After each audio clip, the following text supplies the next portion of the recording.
ಯಾವ ರೀತಿ ನಡೆಸ್ಕೊಂಡು ಹೋಗ್ತಿದ್ರು ಅವರ ನೆರಳಿನಲ್ಲಿ ಅವರ ಆಶೀರ್ವಾದದೊಂದಿಗೆ ನಮ್ಮ ಕಾಂಗ್ರೆಸ್ ಪಕ್ಷದ ಎಲ್ಲ ಮುಖಂಡರ ಆಶೀರ್ವಾದದೊಂದಿಗೆ ಅವರ ತರನೇ ನಾನು ಕಾಂಗ್ರೆಸ್ ಪಕ್ಷವನ್ನು ನಮ್ಮ ಕೊತ್ತೂರು ಮಂಜಣ್ಣವರು ಯಾವ ರೀತಿ ಬಲಿಸ್ತಾ ಇದ್ರು ಅವರ ತರನು ಕಾಂಗ್ರೆಸ್ ಪಕ್ಷವನ್ನು ಮತ್ತು ಸಮಾಜ ಮುಖದ ಕಾರ್ಯಕ್ರಮಗಳನ್ನು ಮಾಡಿಕೊಂಡು ಹೋಗ್ತೀನಿ ಅಂತ ಈ ಸಂದರ್ಭದಲ್ಲಿ ಹೇಳಕ್ಕೆ ನಾನು ಬಯಸ್ತೇನೆ.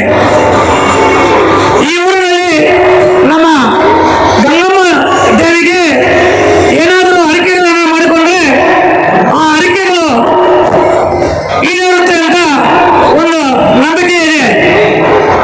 ಎಲ್ಲ ಈ ಸುತ್ತಮುತ್ತಲಿನ ಈ ಗಂಗಮ್ಮ ತಾಯಿಯ ಎಲ್ಲ ಭಕ್ತಾದಿಗಳು ಕೂಡ ಈ ದಿನ ಭಕ್ತಿಯಿಂದ ಇವತ್ತು ಪೂಜೆ ಮಾಡಿ ಎಲ್ಲ ಅರಿಕೆಗಳನ್ನು ಇಟ್ಕೊಂತಾರೆ.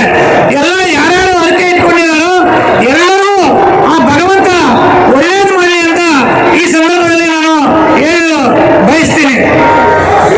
ನಾನು ಈ ವೇದಿಕೆಯಲ್ಲಿ ಹೆಚ್ಚಿಗೆ ಮಾತಾಡೋದು ಯಾಕಂದ್ರೆ ಕಾರ್ಯಕ್ರಮವನ್ನು ಇನ್ನೂ ಮುಂದುವರಿಸಬೇಕಾಗುತ್ತೆ.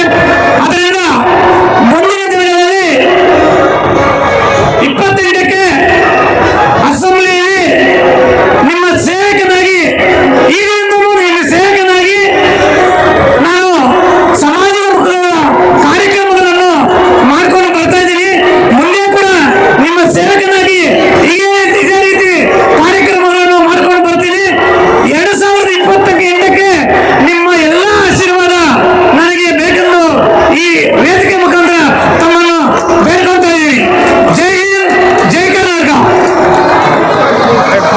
ಅವಕಾಶ ಮಾಡ್ಕೊಳ್ಬೇಕಂತ ಈ ವೇದಿಕೆ ಮುಖಾಂತರ ಪೊಲೀಸ್ ಅವ್ರನ್ನ ರಿಕ್ವೆಸ್ಟ್ ಮಾಡ್ಕೊತಾ ಇದ್ದೀನಿ. Okay, thank you.